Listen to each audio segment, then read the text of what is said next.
राष्ट्र निर्मितीचे ध्येय बाळगणारी भाषिप्र एकमेव संस्था, कार्यवाह डॉक्टर हेमंत वैद्य यांचे प्रतिपादन।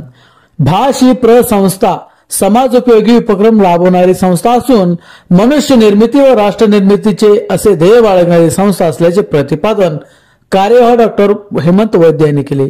राजमाता अहिल्याबाई होळकर यांच्या जन्म त्रिशताब्दी महोत्सव वर्षानिमित्त वक्तृत्व स्पर्धा घेण्याचा उद्देश देखील यावेळी सांगण्यात आला। अंबड येथील मत्स्यदरी परिसरातील पुण्यश्लोक राजमाता अहिल्यादेवी सभागृहात पुण्यश्लोक अहिल्यादेवी होळकर जन्म त्रिशताब्दी महोत्सव वर्षानिमित्त संस्था पातळीवर अंतिम वक्तृत्व स्पर्धा पार पडली।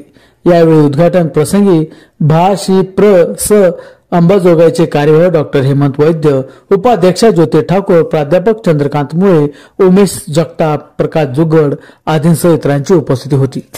त्याची उजळणी करत आहोत, आपण आपल्यासाठी काही अवगत करत आहोत आणि अशा प्रकारचा संस्कार आपल्या संस्थेतील सर्व विद्यार्थ्यांना, शिक्षकांना